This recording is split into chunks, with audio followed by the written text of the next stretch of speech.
Yes, once again, I'm Dr. Janak Patel. Today, I'll be talking on the topic which is just opposite of incontinence, that is retention of urine, or we call urinary retention,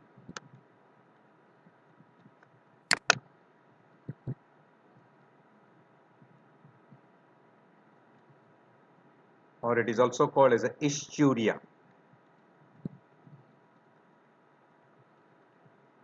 By definition, retention of urine means urinary retention is an accumulation of urine in bladder with associated inability of the bladder to empty itself. Because the urine production continues, so because of retention, the bladder will distend. So we call inability to voluntarily void urine is retention. It can be acute, it can be chronic, it can be acute on chronic. Acute is usually sudden and often painful because it is sudden retention of urine, and person will have inability to void urine despite of a full bladder. While in a chronic, it is usually painless retention associated with an increased volume of residual urine, and here the person will have a overflow dribbling, and person who is having a chronic urinary retention can have acute obstruction on the top of chronic retention. Now the difference between acute retention, obstruction and anuria. Obstruction will usually give rise to a chronic retention. So now the difference between these three: in acute retention, desire to urinate is always present, while in obstructive, it may not be there, and in anuria, usually it is absent. In acute retention, suprapubic pain is always present. In obstructive and anuria, it is not present. Renal angle pain is very common in case of an anuria because it is secondary due to involvement of the kidney. Hence, invariably there is a renal angle pain.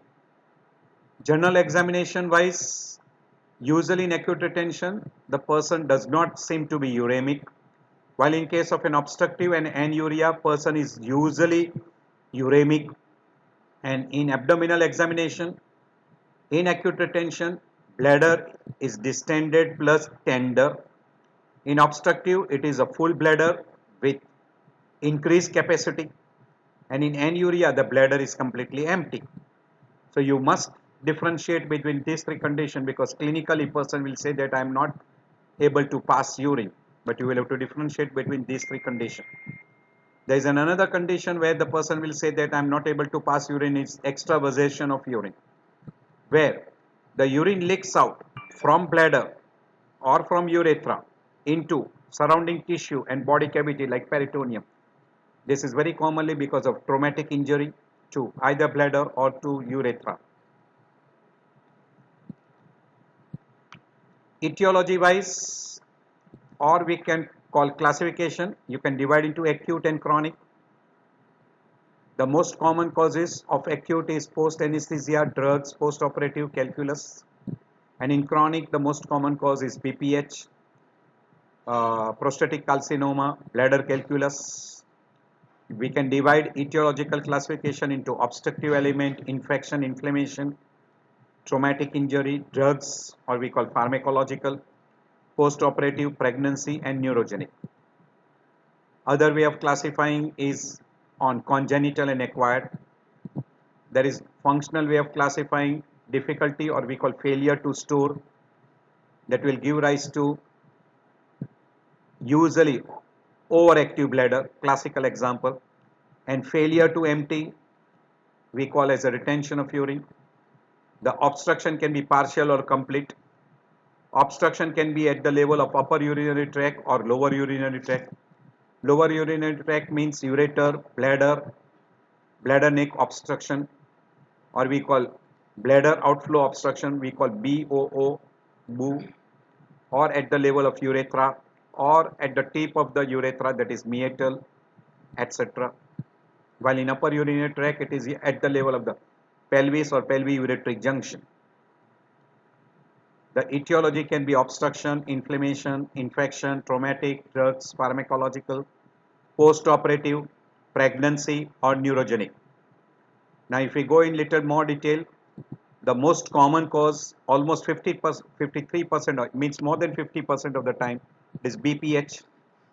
Second most common cause is constipation, prostatic carcinoma, urethral strictures, post-operative. Usually they are accounting from 5 to 10% of the cases. Neurogenic bladder is only 2% of the cases, while drugs is also 2%. Urinary tract infection is 2%. Urolithiasis is also approximately 2%.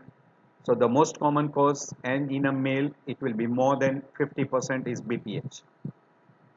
Other common causes are urethral stricture, bladder and urethral stones, and once in a while it may be during stroke or spinal cord injury. Tumors and sphincter muscle problem during surgery and side effects of medication are the other common causes.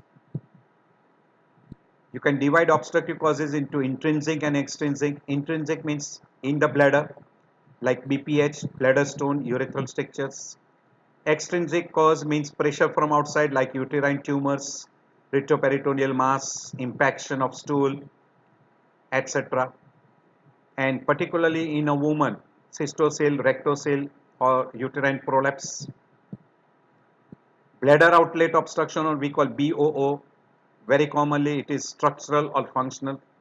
Structural you can call prostatic hyperplasia, carcinoma, or urethral strictures. And in functional classification it is very commonly because of neurogenic bladder, like bladder neck dyssynergia, multiple sclerosis, spinal cord lesions, drugs, and once in a while in a case of diabetes mellitus. You can also call mechanical or obstructive element, means obstructive also called mechanical obstruction. Bladder, stones, bladder neck obstruction, cancer. Prostate, most common cause BPH, other common cause prostatitis, abscess, prostatic carcinoma. In urethra, urethral stricture, stones, urethritis, rupture, and phimosis, paraphimosis, posterior urethral valve, clot. A big clot can obstruct, particularly in case of a severe hematuria like malignancy, trauma.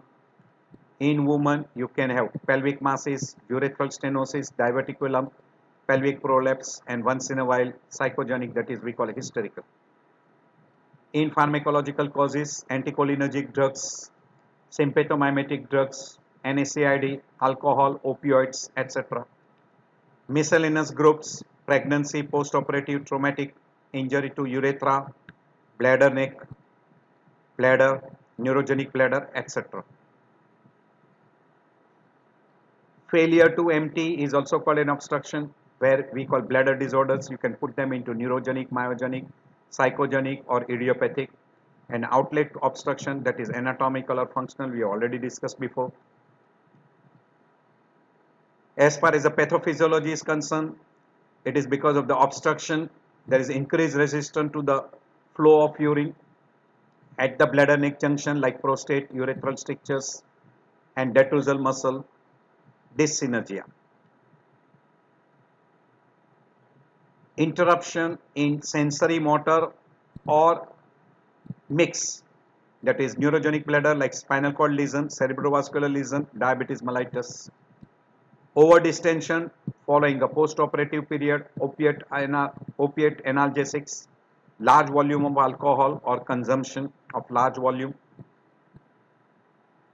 When a person gets an obstruction, he will have retention. Because of retention, there is a distension of bladder, due to which there is a recurrent urinary tract infections, stone formation. Because of increased intravesical pressure, back pressure effects, which will produce hydronephrosis. Secondary to that, person will develop chronic pyelonephritis and CKD, and very frequently they go into a end stage renal failure, and finally they succumb to life. Clinical features wise, because of retention, there is a distension of bladder, particularly in case of an acute retention. There is a discomfort in the pubic region, Bladder is distended, suprapubic distension, while in a case of a chronic, it is a large amount of distension because it retains large quantity of urine. Person will find inability to void or frequent voiding of small volumes of urine. So frequency is there, but person will be voiding a small quantity, small amount of urine output in relation to intake. Because of that, the person will find restless and will have a desire to void urine.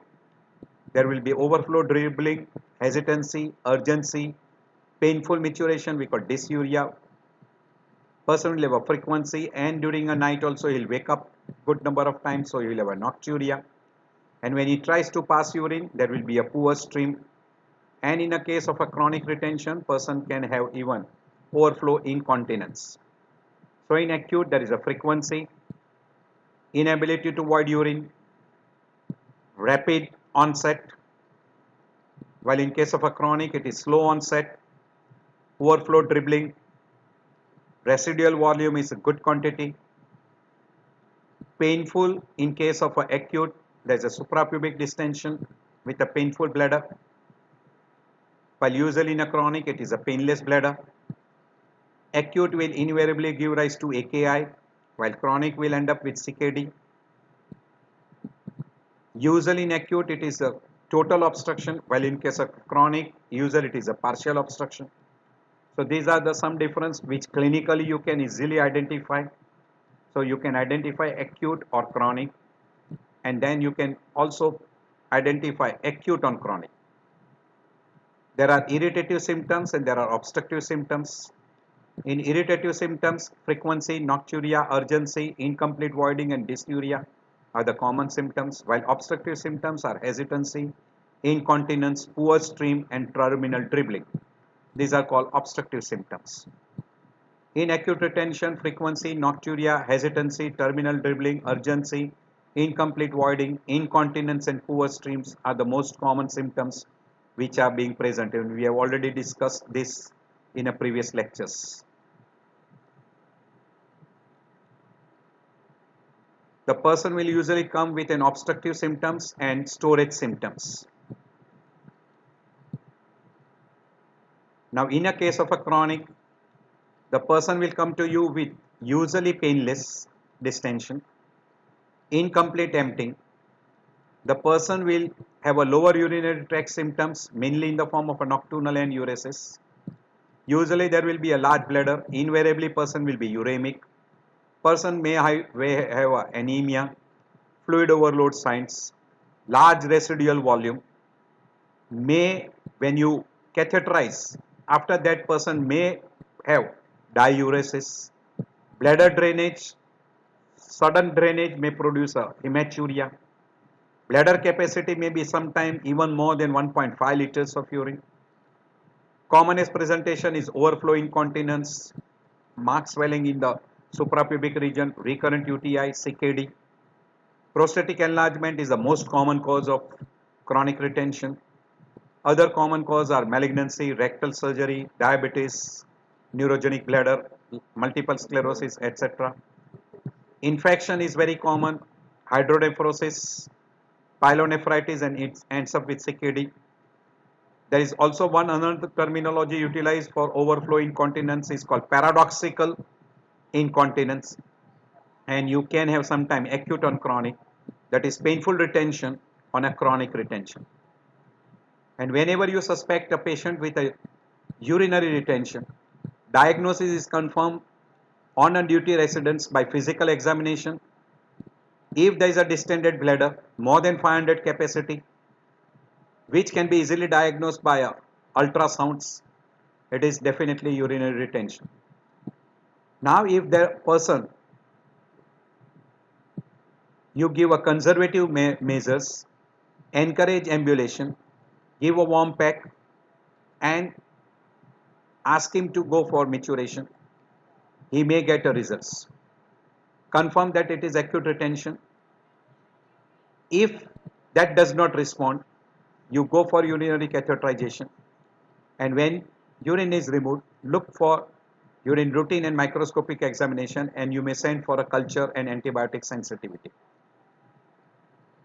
If the person passes urine after catheterization, remove the catheter and ask him to void spontaneously. Good number of times the person will void spontaneously, and then you can decide regarding the further treatment. If person does not void spontaneously, now again you will have to put a catheterization. Go for urine routine examination, microscopic culture and antibiotic sensitivity, and investigate to find out the exact etiology. So there are different outflow charts which can be utilized, and you can decide regarding what treatment to be done. So investigations wise, first and foremost investigation is sonography, which will tell you that it is anuria or it is retention. Where is the obstruction? Investigate for etiology and investigate for complications. Investigation for etiology, you will go for a ultrasound, X-ray KUB, urodynamic study, cystoscopy, MRI, CT scan, etc. And when you want to investigate for complications, you go for urine routine examination, microscopic examination, culture, antibiotic sensitivity, renal function tests like blood urea, creatinine, and others like calcium, phosphorus, potassium, bicarbonates, acid-base balance, etc., protein, etc. So these are list of investigation which can be done to find out the etiology as well as complications. The one of the most easiest method is using abdominal ultrasounds. In case of a chronic retention, there will be huge bladder and there will be huge amount of residual urine. Mainly in a differential diagnosis, you will have to differentiate anuria from acute retention, and you will have to differentiate acute from chronic and acute on chronic. Once you make the diagnosis, the treatment is conservative line of treatment. You can ask the person to go to a proper toilet, use commode. Male will be standing, sits bath can be taken. You can ask him to take a hot tea, water faucets, tapping pubic area, dipping hand in warm water, and promoting the urinary elimination. If that does not work, go for catheterization. Catheterization should be done usually transurethral. Only in case of a traumatic injury to the bladder or to the urethra, transurethral is contraindicated. We'll be talking about catheterization in a subsequent lectures. Once you find out the etiology, treat the basic cause either by surgical treatment or by drugs, and treat infection if it is present by antibiotics. Good number of time person may require analgesics, antispasmodic, and catheterization, and to remove the obstruction might require a surgical intervention. In a case of an acute retention, immediate treatment is usually indicated if person has got severe pain and person is showing the symptom signs of an acute retention with a backflow, and person is showing a signs of AKI. So management will depend upon the type of obstruction, whether it is temporary or permanent catheterization, depending upon the type of obstruction. Usually permanent catheter is utilized in a person who is having a partial obstruction, chronic obstructions. In case of emergency, you can use a urethral catheters or suprapubic catheters, or you can even use a DJ stents, and sometime you might require percutaneous nephrostomy. There is one method which we call trial without catheter, means once a person is catheterized, remove the catheter after 2 or 3 days and then ask the person to void out urine successfully. Good number of time person will be able to void out urine nicely. If a person cannot void out, now you can recatheterize and think of other treatment. So this is the flow charts which is commonly being utilized depending upon the type of obstructions. You take a history, you have an examination of physical examination, urine analysis, PSA examination, ultrasounds. You decompress the bladder by indwelling catheters or by intermittent catheterization. Give a medical therapy, drugs which are called blockers. Then you can go for a trial without catheter and you can have a neurodynamic evaluation. Then decide what type of obstruction it is, and depending upon the type of obstruction, whether conservative line of treatment or a surgical intervention which is necessary. Because of acute urinary obstruction, person can have a bladder hypertrophy, trabeculation, diverticular formation, back pressure, hydrouretus, which is usually bilateral if it is a bladder outlet obstructions, hydronephrosis, hematuria, and person invariably go into AKI. Because of acute retention, person can have a reduced quality of life, recurrent UTI, stone formation, overflow incontinence, and bladder and renal calculi formations. Here I end my lecture. I hope this lecture is useful to you.